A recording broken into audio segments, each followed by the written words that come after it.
हे ब्राह्मण दाम्पत्यांनो, तुमच्या स्वतःच्या कर्मांमुळेच आज तुमच्यावर ही वेळ आली आहे. जे बीज तुम्ही पेरले होते त्याचेच फळ आज तुम्हाला भोगावे लागत आहे.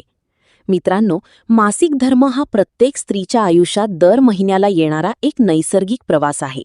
परंतु हा प्रवास नेहमीच सोपा नसतो.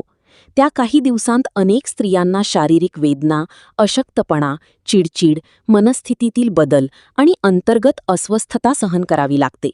तरीसुद्धा ते आपल्या दैनंदिन जबाबदाऱ्या शांतपणे पार पाडत राहतात. पण तुम्ही कधी मनात प्रश्न विचारला आहे का की स्त्रियांना मासिक धर्म दर महिन्याला का येतो? हा केवळ शरीराचा नियम आहे की यामागे काही दैवी कारण, काही शाप किंवा पुराणकथा दडलेली आहे? आणखी एक महत्त्वाचा प्रश्न म्हणजे मासिक धर्माच्या काळात अशी कोणती कार्य आहेत जी करू नयेत, नाहीतर पाप लागते का? धर्मग्रंथांमध्ये याबद्दल काही सांगितले आहे? देवदेवतांनी याविषयी काही स्पष्ट नियम सांगितले आहेत का? मित्रांनो, आजच्या या व्हिडिओमध्ये आपण या सगळ्या प्रश्नांची उत्तरे शोधणार आहोत. जाणून घेणार आहोत कोणत्या शापामुळे स्त्रियांना मासिक धर्म येतो असे सांगितले जाते, मासिक धर्माच्या काळात कोणती कामे टाळावीत आणि या नियमांमागे नेमका अर्थ काय आहे, आणि भगवान श्रीकृष्णांनी याबद्दल काय सांगितले आहे हे जाणून घेऊया आजच्या या व्हिडिओमध्ये. पण त्यापूर्वी मित्रांनो, शास्त्रामध्ये असे सांगितले आहे की कोणतीही कथा किंवा गोष्ट अर्धवट सोडू नये. अर्धवट सोडलेली कथा हे दुःखाची आणि पापाचे कारण बनते. त्यामुळे ही कथा पूर्ण ऐका. आणि हो मित्रांनो, माझ्या या मेहनतीला एक लाईक आणि सबस्क्राईब नक्की करा. मित्रांनो, एके वेळची गोष्ट आहे जेव्हा माता रुक्मिणी पृथ्वी लोकावर भ्रमण करत होत्या. तेव्हा एक स्त्री मासिक धर्माच्या पीडेमुळे खूप त्रस्त होती आणि जोराजोरात रडत होती. तेव्हा माता रुक्मिणीची नजर त्या स्त्रीवर पडली आणि माता रुक्मिणी तिला विचारू लागली, काय झाले सखी, तू इतकी त्रस्त का आहेस? तेव्हा त्या स्त्रीने सांगितले, हे माते, मला मासिक धर्मामुळे अत्यधिक पीडा होत आहे. त्या स्त्रीचे हे बोलणे ऐकून माता रुक्मिणी आपल्या मनात विचार करू लागली, आम्हा स्त्रियांना मासिक धर्मादरम्यान इतकी जास्त पीडा सहन करावी लागते? अखेर मासिक धर्म स्त्रियांनाच का येतो? आणि मासिक धर्मात स्त्रीला अछूत का मानले जाते? काय आम्ही स्त्रिया माणूस नाही आहोत? मग ती आपल्या मनात विचार करते. माझ्या मनात निर्माण झालेल्या या शंकेचे समाधान तर आता भगवान श्रीकृष्णच करू शकतात. इतका विचार करून ती थेट भगवान श्रीकृष्णांकडे जाते. तेव्हा भगवान श्रीकृष्ण माता रुक्मिणीला विचारू लागले, हे देवी, काय झाले? तुम्ही अचानक येथे कशा आलात? आणि तुमच्या चेहऱ्यावर अशी उदासीनता का दिसत आहे? तेव्हा माता रुक्मिणीने म्हटले, प्रभू, आज माझ्या मनात एक प्रश्न निर्माण झाला आहे आणि माझी इच्छा आहे की तुम्ही माझ्या प्रश्नाचे उत्तर देऊन माझे समाधान करण्याचा प्रयत्न करावा. तेव्हा श्रीकृष्णाने म्हटले, ही देवी, तुमच्या मनात जो काही प्रश्न आहे तो मला सांगा. मी तुमच्या प्रश्नाचे उत्तर देऊन तुमचे समाधान करण्याचा प्रयत्न करीन. तेव्हा माता रुक्मिणी म्हणाली, प्रभू, माझा प्रश्न असा आहे की स्त्रियांना दरमहा मासिक धर्म का येतो आणि त्यांना इतकी पीडा का सहन करावी लागते? आणि काय खरंच मासिक धर्मादरम्यान स्त्री अछूत होते? तसेच मासिक धर्मादरम्यान अशी कोणती कार्य आहेत जी करू नयेत, नाहीतर पाप लागते? तेव्हा भगवान श्रीकृष्ण म्हणाले, ही देवी, यामागे प्राचीन काळात स्त्रियांना मिळालेला शाप आहे आणि त्याच शापामुळे स्त्रियांना मासिक धर्म येतो. तेव्हा माता रुक्मिणी म्हणाली, कोणता शाप प्रभू, मला सांगा. मला त्या शापाबद्दल जाणून घेण्याची इच्छा आहे. तेव्हा भगवान श्रीकृष्ण म्हणाले, याचे उत्तर मी तुम्हाला एका प्राचीन कथेच्या माध्यमातून देईन आणि जर तुम्ही ही कथा पूर्ण मन लावून शेवटपर्यंत ऐकली तर तुम्हाला तुमच्या प्रश्नाचे उत्तर मिळेल. तेव्हा माता रुक्मिणी म्हणाली, प्रभू, तुम्ही कथा सांगा. मी कथा पूर्ण मन लावून शेवटपर्यंत ऐकेन. कथा सांगताना भगवान श्रीकृष्णाने म्हटले, प्राचीन काळाची गोष्ट आहे जेव्हा एका नगरात शुकदेव नावाचा एक ब्राह्मण राहत होता. तो सर्व वेदांचे आणि शास्त्रांचे ज्ञान असलेला एक तेजवान, परमबुद्धिमान आणि धर्माच्या मार्गावर चालणारा एक श्रेष्ठ ब्राह्मण होता. नगरातील सर्व लोक त्याचा खूप सन्मान करत असत. शुकदेव दररोज यज्ञ करत असे, तसेच दानधर्मासोबत संध्या उपासनाही करत असे. शुकदेवच्या पत्नीचे नाव तपस्या होते. त्याची पत्नीही त्याच्यासारखीच अत्यंत चरित्रवान, गुणवान आणि पतिव्रता धर्माचे पालन करणारी स्त्री होती. मग एके दिवशी शुकदेवने आपल्या घरी भगवान सत्यनारायणाची पूजा ठेवली आणि सर्व ब्राह्मणांना तसेच नगरवासियांना आपल्या घरी जेवणाचे आमंत्रण दिले. त्याच्या पत्नीने जेवणात विविध प्रकारचे पदार्थ बनवले होते. जेव्हा सर्व ब्राह्मण आले तेव्हा पूजा सुरू झाली. सर्व ब्राह्मणांनी पूजा केली आणि पूजा संपल्यानंतर शुकदेवने सर्व ब्राह्मणांचे पाय धुतले आणि त्यांना मोठ्या प्रेमाने आपल्या घरात बसवून भोजन दिले. जेव्हा सर्व ब्राह्मणांचे भोजन झाले तेव्हा शुकदेवने त्यांना वस्त्र इत्यादी दान देऊन निरोप दिला. मग सर्व नगरवासियांना भोजन दिले. त्यानंतर नगरवासियांनाही शुकदेवने वस्त्र इत्यादी दान दिले. जेव्हा सर्वांचे भोजन झाले आणि सर्वांना निरोप दिला तेव्हा शुकदेव आपल्या घराबाहेर आला आणि बाहेर येऊन त्याने पाहिले की त्याच्या घरासमोर एक कुत्रा आणि एक डुक्कर आपापसात काहीतरी बोलत होते. जेव्हा शुकदेवने त्या कुत्र्याचे आणि डुकराचे बोलणे ऐकले तेव्हा तो खूप आश्चर्यचकित झाला, कारण तो कुत्रा आणि डुक्कर दुसरे कोणी नसून त्याचे आईवडीलच होते, जे गेल्या 3ऱ्या जन्मातील पापकर्मामुळे या जन्मात कुत्रा आणि डुक्कर बनले होते. हे सर्व जाणून सुखदेव मनात विचार करू लागला, हे तर माझे आईवडीलच आहेत, जे माझ्या घरी प्राणी बनून आले आहेत.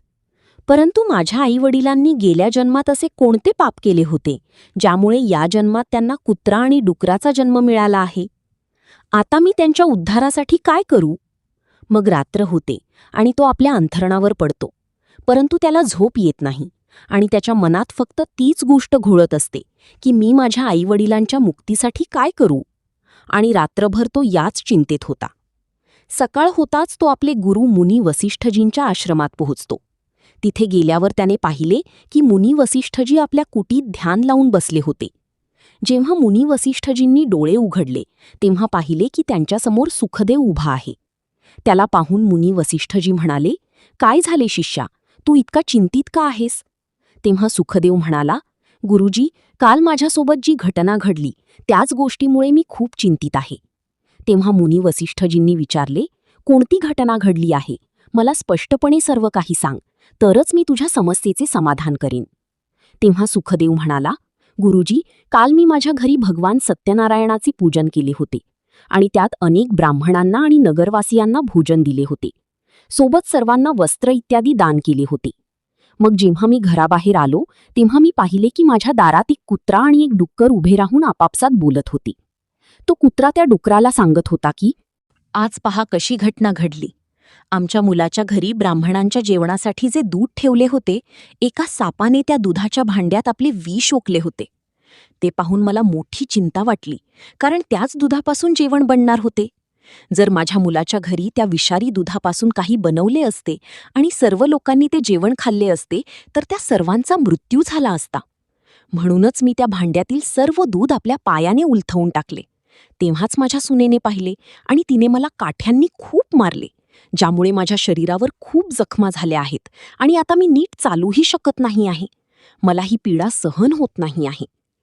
कुत्र्याचे हे बोलणे ऐकून ते डुक्कर खूप दुःखी झाले आणि त्या कुत्र्याला म्हणू लागले, हे स्वामी, आता मी तुम्हाला माझ्या दुःखाचे कारण सांगते. पूर्वजन्मी मी या ब्राह्मणाची माता होते आणि आज या ब्राह्मणाने सर्व लोकांना भोजन दिले, परंतु त्याने माझ्यासमोर अन्नाचा एक घासही टाकला नाही आणि मला पाणीही पाजले नाही. पुढील गोष्ट सांगताना शुकदेव म्हणाला, गुरुजी, त्या कुत्र्याचे आणि डुकराचे हे बोलणे ऐकून मी कालपासून खूप त्रस्त आहे की माझ्या आईवडिलांनी गेल्या जन्मात असे कोणते पाप केले होते ज्यामुळे या जन्मात त्यांना कुत्रा आणि डुकराचा जन्म मिळाला आहे. म्हणूनच मी तुमच्याकडे आलो आहे. कृपया तुम्ही तुमच्या दिव्य शक्तीने शोधून मला सांगा की कोणत्या कारणामुळे माझ्या आईवडिलांची अशी दुर्दशा झाली आहे आणि त्यांच्या मुक्तीसाठी मला कोणते कर्म करावे लागेल.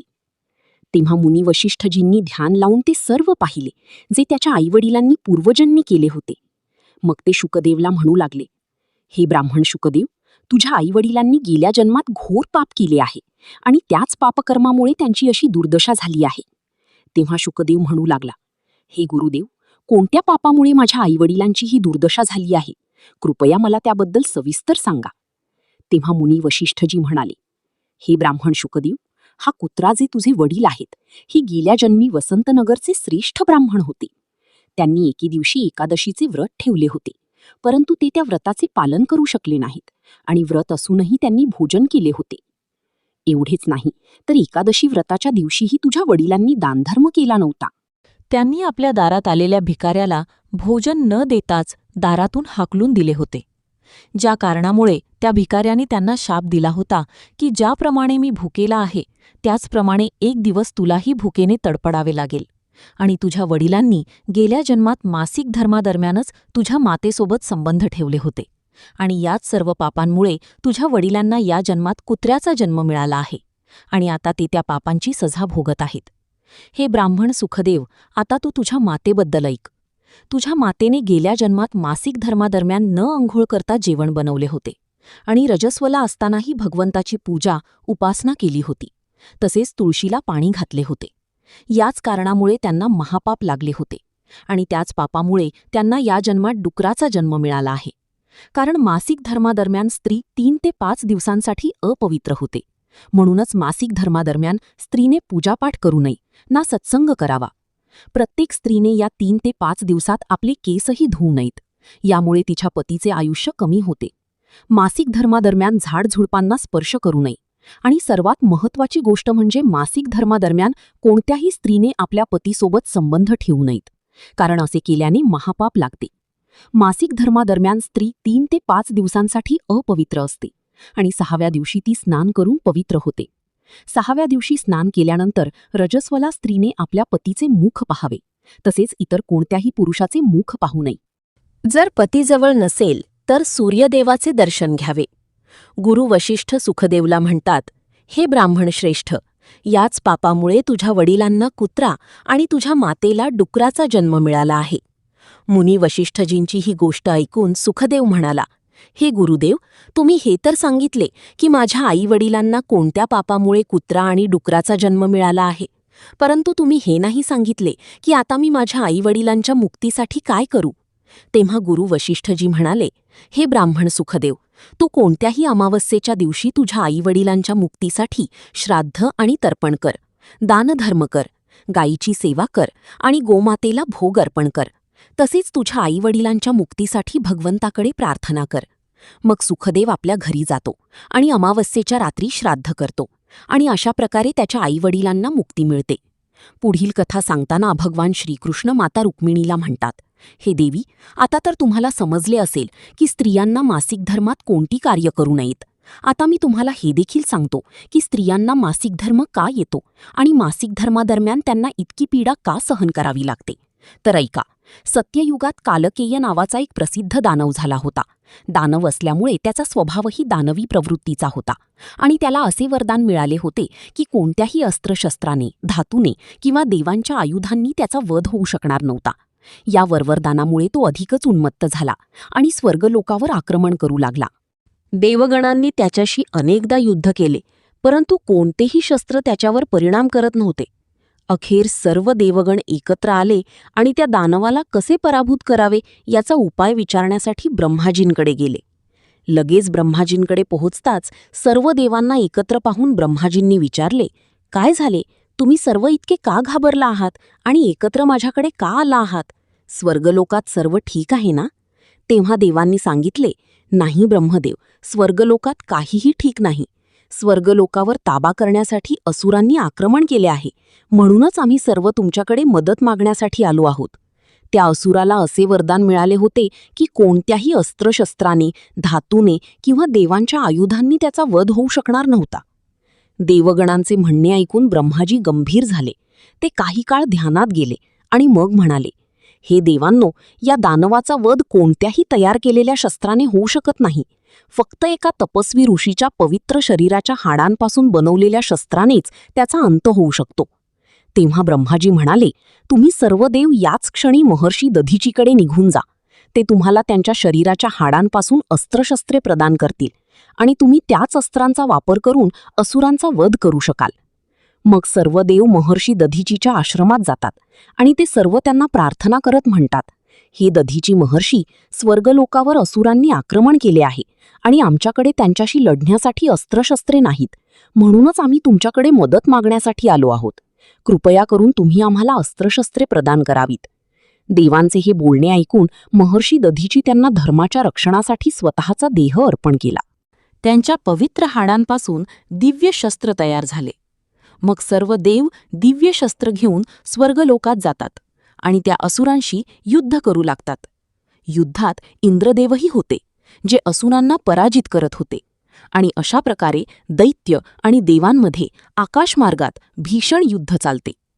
मग देवराज इंद्र आणि असुर कालकेय आमने सामने येतात. दोघांमध्ये भीषण युद्ध होते आणि देवराज इंद्राजवळ असलेल्या ऋषींच्या पवित्र हाडांच्या दिव्य शस्त्र वज्राचा प्रहार करून कालकीयाचा वध करतात. परंतु या वज्रामुळे इंद्रदेवाला ब्रह्महत्येचे पाप लागते. म्हणूनच देवराज इंद्र ब्रह्मदेवांकडे जातात आणि त्यांना ब्रह्महत्येपासून सुटका मिळवण्याचा उपाय विचारतात.